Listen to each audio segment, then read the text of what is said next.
This isn't just a story. It's a lesson in control, consequences, and quiet revenge. Listen closely and see if you can guess what happens next. Hit like if you enjoy the tension and subscribe for more stories that keep you awake. The Quiet Margin, Chapter 1. The Sound of Nothing. There are moments when nothing happens, and those are the moments that matter most. Ethan Cole didn't realize it at first. The house was quiet in the way it always was on weekday mornings. Not peaceful, not tense, just controlled. The refrigerator hummed. The wall clock ticked with mechanical patience. Somewhere in the distance, a car door slammed, followed by footsteps fading down the street. 6:14 a.m. Ethan sat at the kitchen table with his coffee untouched, staring at the thin crack in the ceiling above the sink. He had meant to fix it 2 years ago, back when small repairs felt like signs of stability instead of denial. Claire was upstairs. He could hear her drawer open, close, open again. She was choosing carefully today. That should have meant nothing, but something in him shifted anyway. Ethan had spent 20 years learning to read numbers before they spoke, forecasts, risk curves, margins so thin they were almost imaginary, until they weren't. He had learned that disasters never announced themselves. They arrived quietly, disguised as routine, like this morning. Claire descended the stairs without looking at him. "Morning," she said, already scrolling through her phone. "Morning." Her voice sounded normal, too normal, light even. She poured herself coffee, the good beans, the ones she claimed were for guests. She never drank them before work. Ethan noticed. He noticed everything. Claire leaned against the counter, tapping a message with her thumb. A faint smile crossed her face. It wasn't joy. It wasn't excitement. It was anticipation. That was new. "You're leaving early?" he asked. She nodded without meeting his eyes. "Meeting in the city. Might run late." The city. Another variable added. No context, no detail. Just enough information to sound responsible. Ethan watched the steam rise from his mug. It had already gone cold. "Claire," he said carefully, "did you—" She looked up fast, too fast. "Yes?" He paused. He could ask a dozen questions. Where? With whom? Since when? He could step over the line that still existed between them, the one both pretended wasn't thinning. Instead, he shook his head. "No, never mind." She relaxed instantly. Just a fraction. Enough for him to see it. She grabbed her bag and moved toward the door. At the threshold, she hesitated. "Kiss?" she asked, turning back. Ethan stood and kissed her cheek. Her skin smelled different. Not perfume, not soap. Something metallic, urban, impersonal. She smiled. "See you tonight." The door closed. The silence returned, thicker now. Ethan remained standing long after her footsteps disappeared. Then he walked upstairs. He didn't know what he was looking for. He told himself it was nothing. That curiosity was not suspicion. That marriage had phases. In their bedroom, the bed was neatly made, too neatly. On Claire's side, the pillowcase had been changed. He opened the closet. Her work clothes hung in perfect order, but one dress was missing. Navy blue, fitted, conservative enough for business, flattering enough to feel intentional. She only wore it when she wanted to be remembered. Ethan closed the closet. This was the moment most men ignored. This was the moment life split, quietly, into before and after. He sat on the edge of the bed and checked the time. 6:29 a.m., 27 minutes since she had woken up. He took out his phone. He didn't check her messages. He didn't track her location. He didn't do anything dramatic. Instead, he opened a notes app and typed a single line. Observe. Do not react. It was a rule he had lived by professionally. He would live by it now. Because if Claire was stepping into something new, then Ethan needed to understand the structure before the collapse. And collapses, he knew, were rarely loud. They were precise, calculated, and irreversible. Chapter 2. Controlled Variables. By the time Ethan reached his office, the morning had already hardened into something irreversible. The elevator ride was silent. 12 floors, no music, no small talk. Just the dull reflection of his own face in polished steel, calm, composed, unreadable. That was the version of himself the world trusted, the version that didn't ask unnecessary questions. Ethan's office overlooked the Hudson. Gray water, slow movement, barges sliding past like decisions already made somewhere else. He placed his briefcase on the desk and didn't sit down. Instead, he stood there, hands resting lightly on the wood, replaying the morning, not emotionally, but structurally. Timestamps, deviations, anomalies. Claire had never changed her pillowcase on a workday. Claire never wore the navy dress on Tuesdays. Claire didn't text in the kitchen, not like that. Most men Ethan knew searched for confirmation, proof, something explosive enough to justify action. He had built his career on the opposite instinct. Pattern first, meaning later. He finally sat and opened his laptop. Inbox. 87 unread messages, all urgent, none important. At 9:12 a.m., his assistant, Rachel, appeared at the door. "You okay?" she asked. Ethan looked up. "Why wouldn't I be?" She shrugged. "You're early, and you haven't touched the coffee." Ethan glanced at the mug beside his keyboard. Still full? "Just a long morning." Rachel nodded, but her eyes lingered. People who worked around Ethan learned to notice when he stopped performing routine behaviors. They learned to step carefully. She handed him a folder. "The Kensington file. Board wants your recommendation by end of day." Ethan flipped it open. Numbers, projections, a potential acquisition bleeding risk through polite formatting. Another familiar shape. "Leave it with me." When she left, Ethan closed the folder without reading further. Instead, he did something he hadn't done in years. He opened a blank spreadsheet. Column A, time. Column B, deviation. Column C, probability. At 6:14 a.m., untouched coffee. At 6:18, new beans. At 6:21, phone activity. At 6:24, navy dress. He stared at the growing list. This wasn't paranoia. This was due diligence. At 11:03 a.m., his phone vibrated. A message from Claire, running behind. "Don't wait up."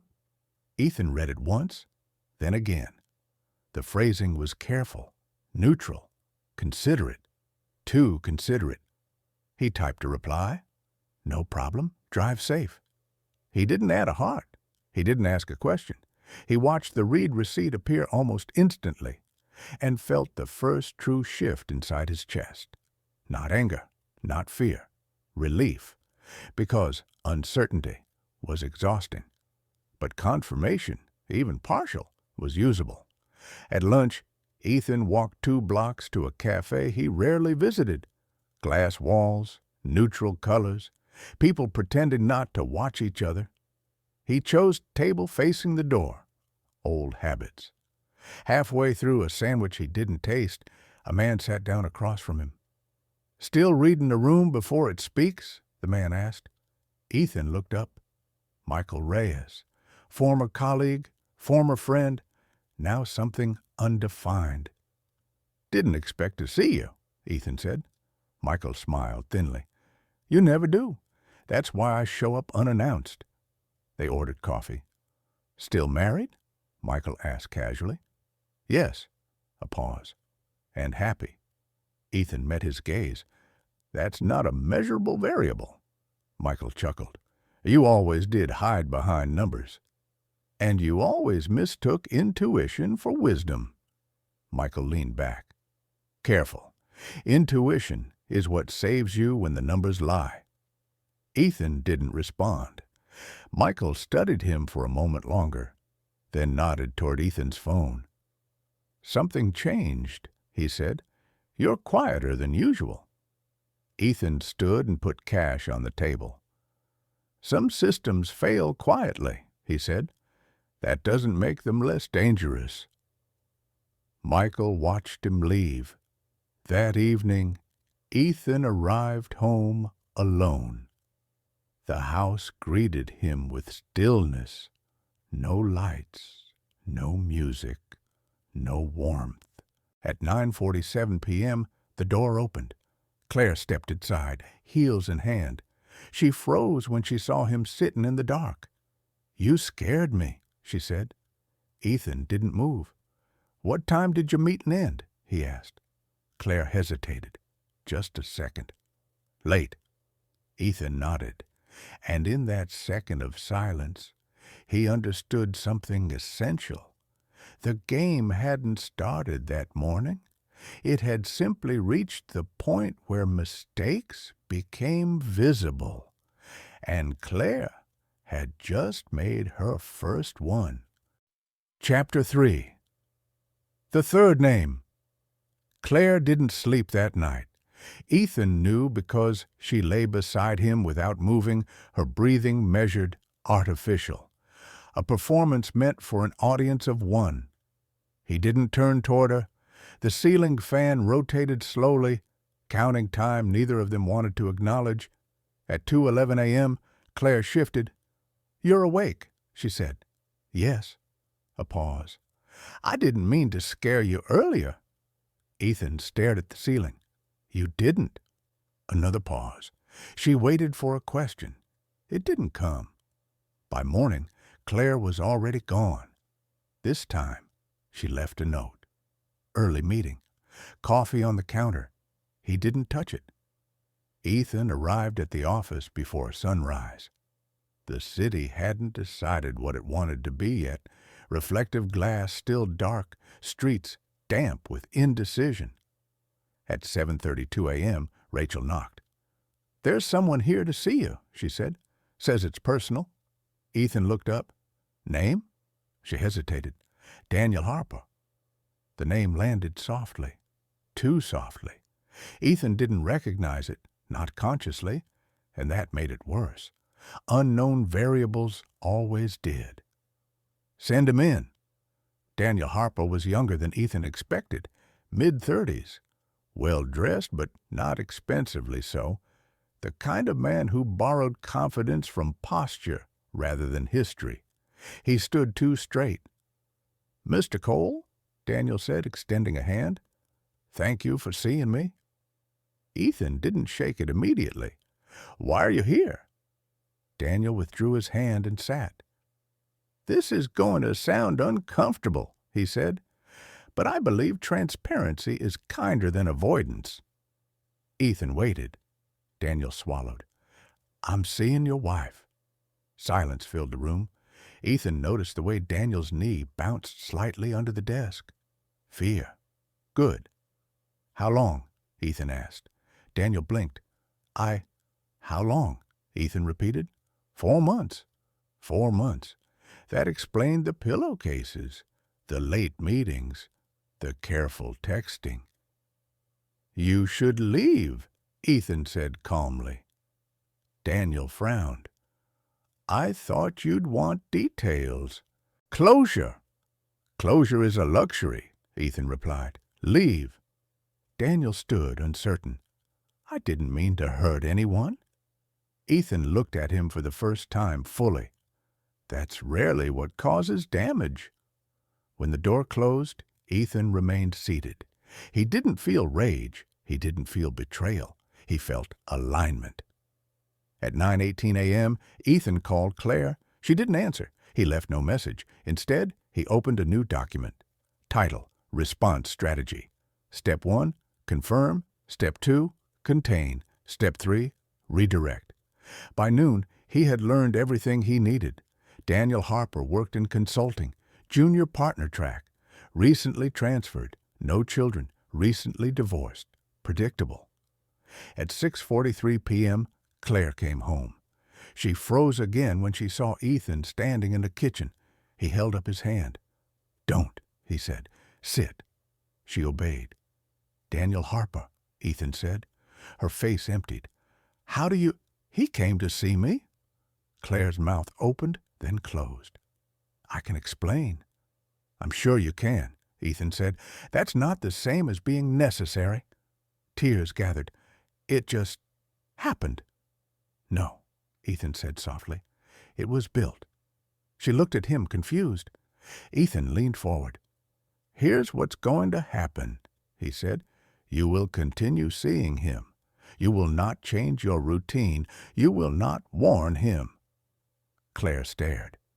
"What are you talking about?" "You wanted something new," Ethan continued. "I'm allowing it." Fear replaced confusion. "And when the structure collapses," he added, "you will understand why I waited." "Ethan, you're scaring me." He smiled, not cruelly, not warmly, precisely. "You should be afraid of what you don't understand," he said. "Not of me." That night, Claire slept on the couch. Ethan slept perfectly, because now there was a name, and names could be leveraged. Chapter 4. Pressure Without Force. Ethan understood something most people never did. Power didn't come from confrontation. It came from sequence. The next morning, Claire followed instructions. She left at the usual time.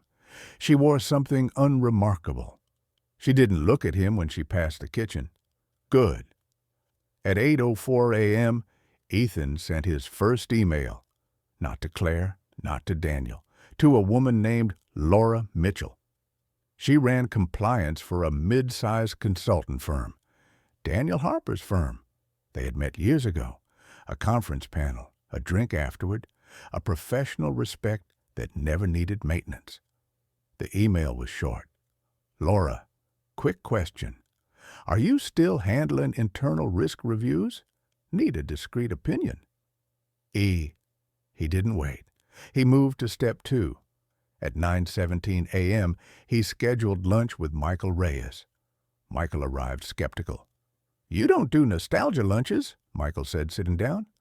"No," Ethan replied. "I do leverage lunches." Michael smiled thinly. "So, what's breaking?" Ethan slid a folder across the table. "Do you know this firm?" Michael glanced at the logo. "Unfortunately." "And their junior partners?" Michael flipped a page, paused. "Daniel Harper," he read. "Why?" "Hypothetically," Ethan said, "how visible would a personal misconduct issue be during promotion review?" Michael leaned back, slowly. "Depends who asks and why. Assume the question comes from someone they want to keep." Michael studied Ethan carefully. "This is personal." "Yes." Michael nodded. "Then very visible."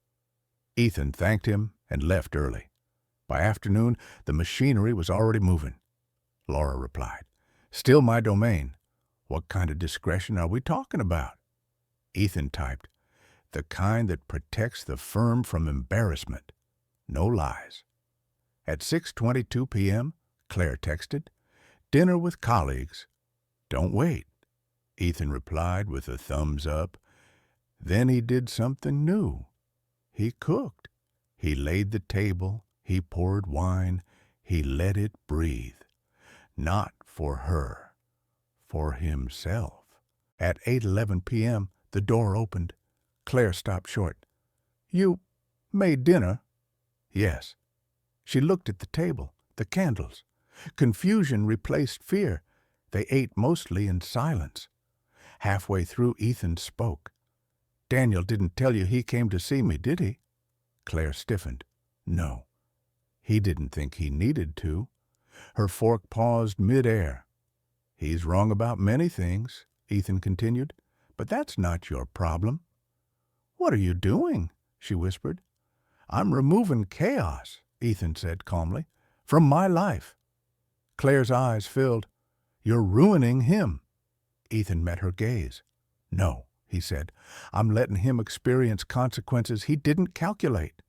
She stood abruptly. This isn't you. Ethan stood as well. This is exactly me, he said. You just never needed to see it before.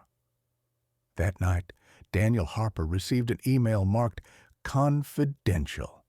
It requested documentation, clarifications, disclosures, nothing accusatory, nothing explicit, just enough to trigger fear. At 11:36 p.m., Claire's phone buzzed. She didn't answer it. She looked at Ethan instead. What did you do? She asked. Ethan took her phone and placed it face down on the table. I gave him something to think about, he said. Now you should sleep. She didn't argue, because somewhere inside she understood. This wasn't revenge. This was rebalancing, and the margin was shifting. Chapter 5. The First Crack. Daniel Harper had always believed panic was loud, raised voices, rushed decisions, visible mistakes. He was wrong. Panic was quiet. It sat behind his eyes during meetings. It followed him home. It woke him at 3:18 a.m. with a sensation that something essential had already slipped beyond reach. The email had been polite. That was the worst part. No accusations, no threats, just requests, documentation, clarification around professional boundaries, the kind of language firms used when they were preparing a narrative. Daniel hadn't told Claire, not yet. He told himself it was temporary, that he needed more information before alarming her. But the truth was simpler. He didn't want to appear weak. At 7:40 a.m., Claire noticed. You didn't sleep, she said, watching him stir coffee he wasn't drinking. I'm fine. She didn't believe him. You're distracted. Work. She hesitated. Is this about him? Daniel looked up sharply. What do you mean? Claire sighed. Ethan knows. Daniel froze. He came to see Ethan, she continued. He told me. Daniel's face drained. When? Days ago. Why didn't you tell me? He demanded. Claire recoiled. Because you said you had it under control. Silence. That was when fear shifted, not outward, inward. At the office, Daniel was called into a conference room with glass walls and no names on the schedule. Laura Mitchell smiled sympathetically. We're just doing a routine review, she said. Nothing to worry about. Daniel nodded. Everything in him screamed otherwise. By afternoon, Ethan received confirmation. Nothing written, nothing official, just movement. At 6:02 p.m., Claire came home shaking. They're reviewing him, she said. Formally. Ethan nodded. Yes. You said you wouldn't ruin him. I said I wouldn't lie, Ethan replied. She stared at him. You're enjoying this? Ethan considered the question. No, he said. I'm respecting reality. Her voice broke. He could lose everything. So could I, Ethan said softly. But you didn't hesitate. That night, Claire didn't sleep at all. At 10:19 p.m., Daniel called her. She answered this time. They know, he whispered. I think they've always known. Ethan did this, Claire said. Daniel laughed weakly. Ethan doesn't matter. Firms don't move for husbands. They move for risk. Claire went cold. What are you saying? I think this was bigger than us, Daniel said. I think you were part of the equation. The call ended. Claire sat in the dark. At 6 a.m., She stood in front of Ethan. "We need to talk." "Yes," he said, "we do." "I want out," she said, "from all of this." Ethan studied her. "This," he said, "is the first honest sentence you've spoken in months." She swallowed. "I'll end it. I'll fix it." Ethan shook his head. "No," he said, "you won't." Her eyes widened. "You already chose," he continued. "Now you live inside the outcome." "Ethan, please." Ethan stood. "You wanted to feel alive," he said. "Now you'll feel awake." And for the first time since the beginning, Claire understood something clearly. This wasn't about Daniel anymore. It never had been. Chapter 6. The First Mistake. Daniel Harper was trembling. He'd spent every waking hour since the email analyzing, calculating, spinning outcomes like dice on a polished table. Every pattern led to one unavoidable truth. He was already behind. The mistake came slowly, innocently at first. He sent Claire a message. "Meet me at the office. I need to talk." It seemed harmless, logical, urgent. But Ethan had taught him a lesson without speaking a word. All action without awareness becomes the liability. By 10:03 a.m., Ethan was aware. He didn't respond. He didn't move. He simply watched the system tick forward. At 10:17, Claire's phone buzzed again. "Please, I can fix this." Ethan placed his coffee down, cold now, and made a simple note. Daniel's error. Verbal confirmation. Because that's all it took. By noon, Daniel had walked into his firm expecting to negotiate or plead or charm. He found Laura Mitchell waiting.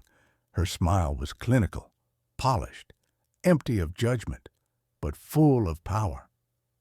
"Daniel," she said, "we need to review the documents you submitted yesterday." Documents he had not actually reviewed carefully. Documents he had assumed would suffice. He stammered, tried to explain, tried to frame the errors as minor oversights. They weren't minor. By 2:46 p.m., the consequences began to stack. A senior partner questioned his judgment. A client requested verification. A file vanished, not lost, but reallocated. Daniel's phone rang. "Claire, I don't know what's happening," he whispered. "Ethan warned you," she said quietly, "but you didn't listen." Daniel's face drained of color. He hung up. Meanwhile, Ethan watched from his own office. He didn't need to call anyone. He didn't need to intervene. The system he had set in motion was perfect because it required nothing from him. At 5:01 p.m., Claire came home. She was pale, exhausted. Fear replaced confusion. "Ethan," she said, "he's losing it. Exactly," Ethan said softly, "and you will see every step." She looked at him, searching for compassion, pleading for intervention. But Ethan didn't move. He didn't speak further. He let the consequences land, because this was the lesson he wanted her to understand. Life doesn't punish indiscriminately. It punishes those who ignore structure, who assume control without foresight. Daniel had acted. Claire had chosen. Both had stepped into the margin Ethan had quietly prepared. And now there was no way back. That night, Ethan poured himself a glass of wine.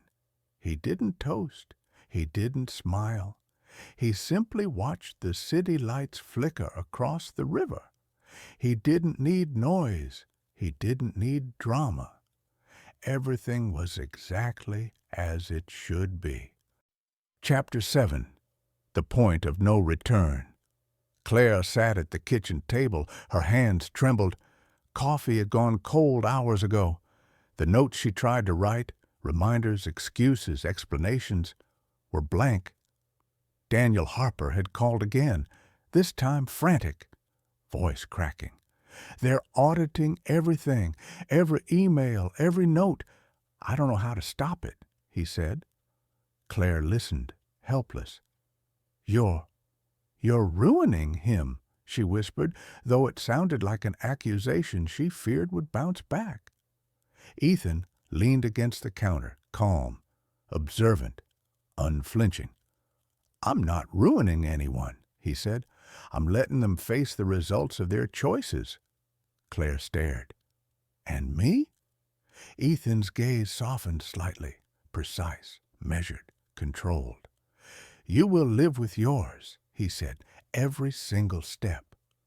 Her stomach twisted. She wanted to argue, to bargain, to plead, but she had already crossed the line.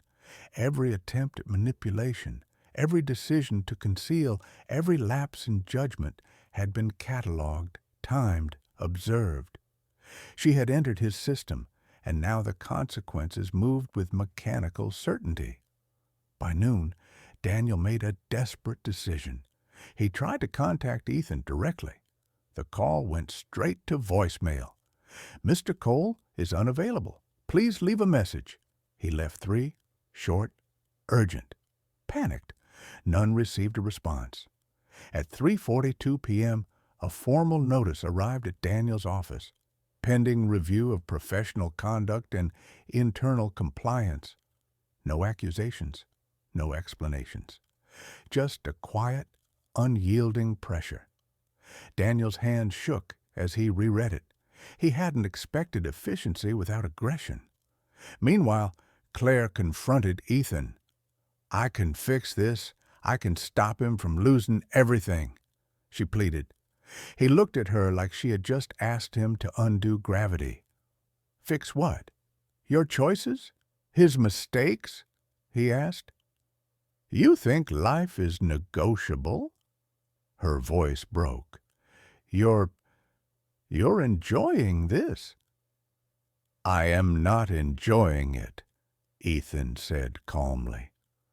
I am observing reality, and for the first time, you're seeing it as it is. Hours later, Daniel Harper made another error, one that would be remembered in HR files for years. He sent an unsanctioned email to a client, attempting to negotiate an outside solution. Ethan knew immediately. He didn't need to check logs. He simply waited. At 9:11 p.m., Claire called him again. Please, just help him. I can't watch this happen, she whispered, almost a child, almost someone she hadn't been in years. Ethan hung up. Not cruelty, not vengeance, precision. The margin he had created, the structure he had observed, had reached its maximum efficiency.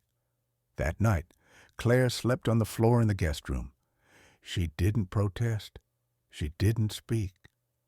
Ethan watched from the kitchen, a glass of wine in hand, listening to the hum of the refrigerator, the soft tick of the clock. Everything moved exactly as it should. And in the quiet, cold margin of the apartment, he finally allowed himself a small, satisfied thought. Order restored itself.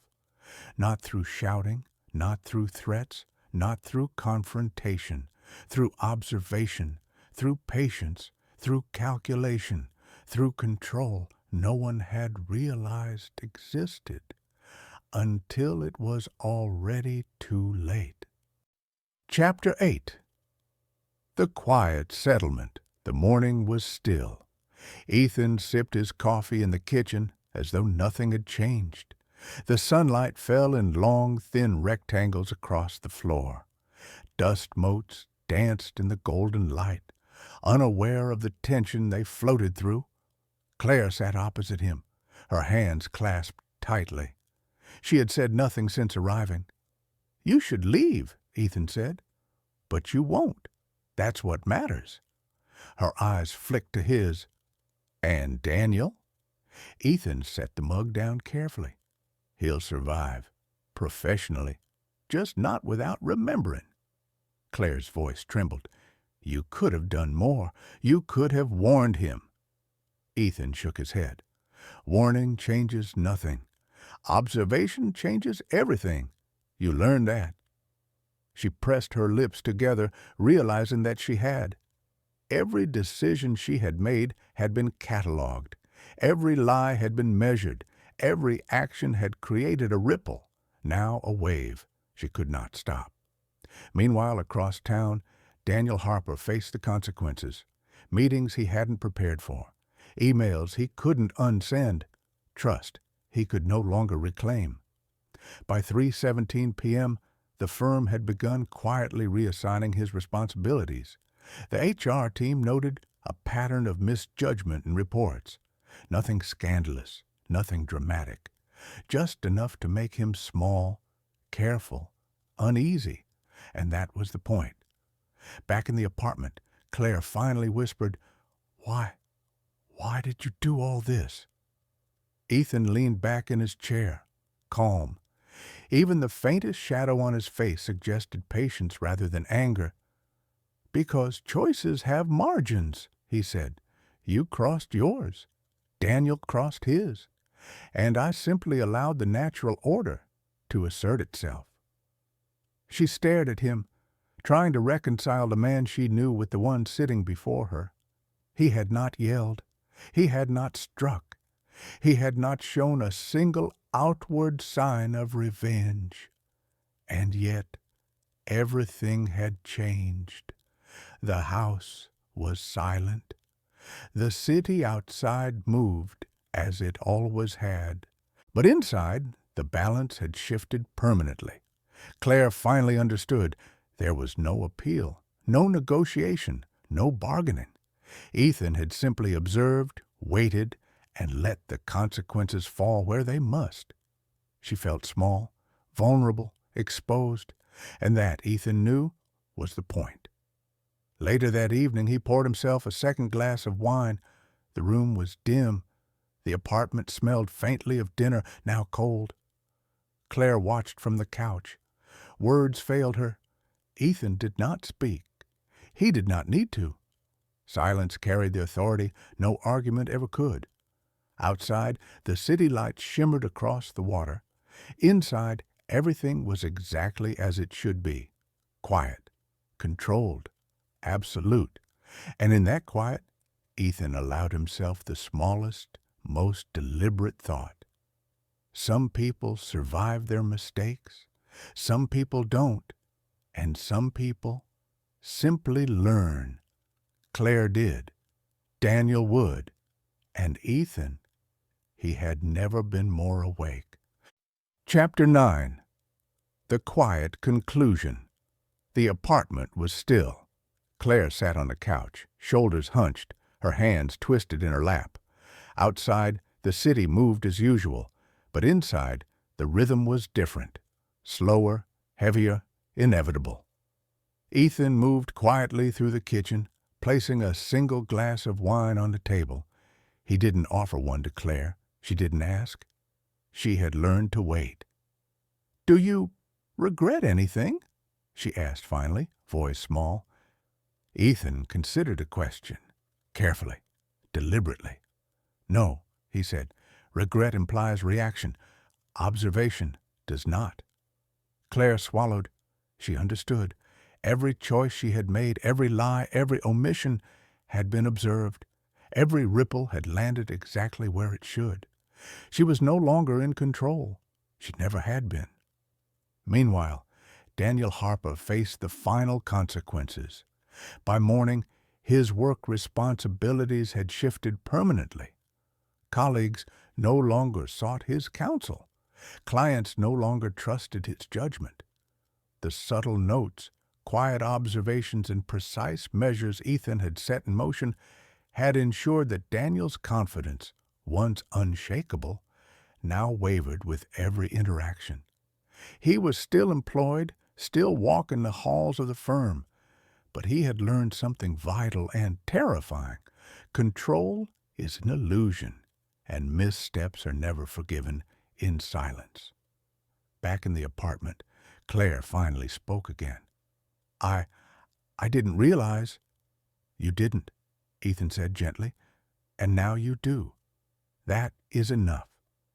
She stared at him, finally quiet. The room itself seemed to hold its breath. Ethan poured himself a final sip of wine and walked to the window. The river glimmered in the fading light. Reflections moved slowly like thoughts. Claire watched him. She no longer wanted to argue, to persuade, to hide. She understood the lesson fully. Ethan turned slightly, just enough to let her see. "Some people survive mistakes," he said. "Some people don't, and some simply learn. You've learned. He will learn. And I have done nothing more than watch the natural order assert itself." The apartment fell silent again, not tense, not fearful, just quiet, controlled, perfectly balanced. Outside, the city hummed without notice. Inside, life continued with new margins, new precision, and consequences that no one could reverse. Claire closed her eyes. She let herself accept it. Daniel would rebuild carefully, slowly, but he would always remember. And Ethan stood by the window until night fully fell, the city a ribbon of lights. He sipped the wine, perfectly composed, because in the end he had done exactly what he intended. He had observed, he had waited, and he had let the consequences fall where they must, quietly, efficiently, and irrevocably. Some victories are loud. This one was not. The end.